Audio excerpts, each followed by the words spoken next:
Oh, little leg. Ever tried to put a transaction together and somebody turns up unexpected, uninvited? Kind of like when you have a dinner party and someone turns up you don't know. How do we address that situation? How do we keep our transaction together without it falling apart because someone has brought along the uninvited expert?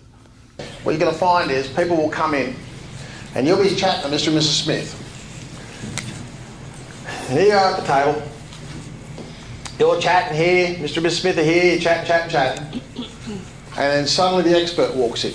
The expert could be the brother-in-law, the sister-in-law, the next-door neighbour, the accountant, the lawyer. They bring in the expert. The expert will normally come and sit over here. We'll say, oh, come on, join us. He goes, oh, no, that's right, I'll just sit over here. You'll usually sit on his chair, he'll usually turn around the other way and he'll straddle the chair. It's very important you stop and you recognise what's going on here, because otherwise you'll finish the entire presentation and he'll shoot questions across the table and destroy the whole thing that you're talking about. Does that make sense? Because he's the expert. So what we must do is, whenever someone ever comes into a conversation and you're halfway through a presentation or a conversation, you must recognise the person, find out the credibility of who they are and why they're there and what they have to offer to this conversation. So it might be something like, oh, hi Bill, how are you? You're the brother-in-law, eh? Oh, fantastic, great. Look, join us, come down, sit down. Oh, I'll just sit down here. Okay, great. Hey Bill, we're chatting about houses. Do you know anything about houses? Yeah. I've brought houses before. Oh, awesome, we're chatting about houses.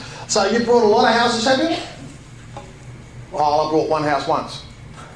Oh, so you've had the experience about the purchase and sale of one house? Okay, good. You've done that how many times? Once. Okay, good. Well, hang in, because, you know, we can discuss a whole bunch of stuff tonight, and you'll probably learn a whole bunch of stuff. Great to have you here. What did I just do? I just discredited him so that when he comes in later on with his jerky comments, most important thing to do is to accept the person coming in, welcome them, and then ask them what experience they have about the subject area.